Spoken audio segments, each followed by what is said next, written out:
Alright, so this knife thoughts video is going to be a look at this knife. And as you can see, this is an Albers Cutlery Company knife. And this knife was loaned to me by a friend. This is the second knife loaned to me from Albers Cutlery by another knife enthusiast. And I haven't owned an Albers Cutlery Company knife yet, but I have owned a knife made by the same maker. So these Albers Cutlery Company knives are from a new company that is basically just Eric Albers. And Eric Albers is someone who has been in the knife business for a long time. He was a master cutler at Canal Street Cutlery before it went out of business. He made the knives for Red Trout Knife Company, which I did have one of those and have a video on that. And he's made some knives for other brands also, but now he is doing his own company in Albers Cutlery Company. And these knives have been very highly sought after, very difficult to get.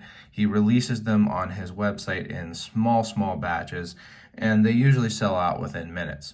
Now, this knife is from the most recent batch, which was all fixed blades. So this is a smaller fixed blade. As you can see, I get kind of like a 3.5 finger grip on this. Not really a full four finger grip, not really just a 3 finger grip, although if I wanted to, I could kind of choke down a little bit so that my pinky finger ended up on the butt of the knife. But it's 7 inches overall with a 3¼ inch blade, and that's from the handle here, not from the edge. And the blade is a CPM 154. So it's a nice, modern stainless steel in 60 to 61 hardness. And this version is in brown and black micarta. He did have some other versions available, but this is the one that my friend got. So it is an interesting little design. It's not a design that I have seen a whole lot of exactly like this. It has a thinner area here towards the guard, and then it gets quite a bit wider here towards the butt with a lanyard tube, and then some really nice rounding, especially towards that butt area where it's, really necessary for the grip to be comfortable. Otherwise it would be really, wide and kind of have sharp corners. So I do like the rounding on this handle. It makes it pretty comfortable, even though, again, like I said, it's a little bit in between a 3 and 4 finger grip for me, but the kind of cross section is nice to get a good solid grip on it. And it does have a pretty good guard too. You can see that it comes to this guard area here with a nice kind of bevel or chamfer from the handle to the blade. The blade is a pretty classic drop point, almost towards like a leaf-shaped blade, because it does kind of have a little bit of a curve downward here rather than just a straight edge coming from the handle. Curve downward and then up to the tip. So it's almost, I think, a continuously curved edge. It doesn't have the straight edge and then curve or belly that a lot of drop points do. Now, one interesting thing I notice about the blade is that the flat of the grind here, there are some kind of lines, and I think, yeah, you can see that right now. There's a line here, a lighter line there, another line there, and then another line there. I'm not exactly sure what those are. I'm sure they're just kind of from the grinding process, but that is just something that I've noticed there. And then the grind is pretty even at the ricasso and has a little bit of an upturn there, as you can see, but then pretty even from that to the spine. Same deal over here. It's a little bit even more even, I would say, on this back side.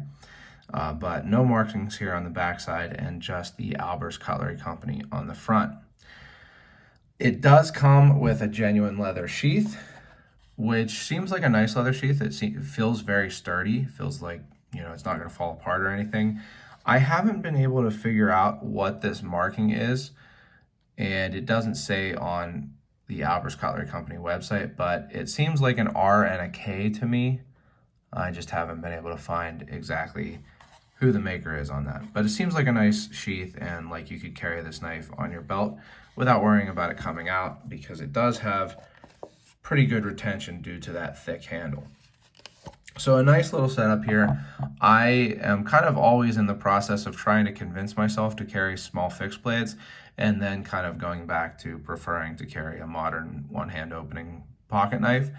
But as small fixed blades go, I think that this is pretty nice. I haven't had a whole lot of the higher end small fixed blades like Bark Rivers and things like that, but it seems pretty close in quality to that, despite some of the slight grind inconsistencies.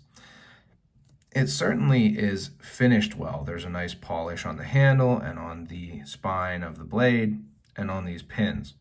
So it's a good looking knife if nothing else, and at that 59 to 61 hardness, it should cut pretty well. It seems to be ground relatively thin, and I think that this is a good knife to buy if you can find one, which again can be difficult. But if you're able to get one of these Albers Cutlery Company knives, from what I've seen, I think it would be equally good as a user or as a collection piece. I think that these are going to continue to be highly sought after because they are being made in very small batches. It's from someone who is well known in the traditional knife community and has been kind of a fixture in the traditional knife community for a while. And so I think that they will continue to be sought after. So as a collection piece, that makes it a good option. But then as a user, I think it is great also because, like I say, it comes with good steel. It is ground certainly well enough to be used for real life cutting. The handle is comfortable, again, despite being a little bit between where I would like it to be for a 3-finger grip or a 4-finger grip for me. And the sheath seems very, very usable and carryable. So I think whether you're looking for a little bit higher end at $175, which is what these were on his website, on Albers Cutlery Company website, if you're looking for a little bit higher end small fixed blade to carry, this is a good option. And if you're looking for something to be a collection piece, I think this is a good option also. I will say on that end that fixed blades tend to be less collectible, especially in the traditional knife market, than folding knives. But even these fixed blades sold out relatively quickly. Not right away like the folding knives that Eric puts on his website sell out, but pretty quickly. So just be aware of that if you are getting this as a collection piece, but I still think that it's a great purchase. Again, I haven't been able to get an Albers Cutlery Company knife. I've been on the site right when the email went out that they were available, and haven't been able to actually go through the checkout process. So hopefully I'll be able to, but I'm glad that my friend was able to and got this knife. He is relatively new to the traditional knife world, and I'm happy to see him get to have such a nice piece.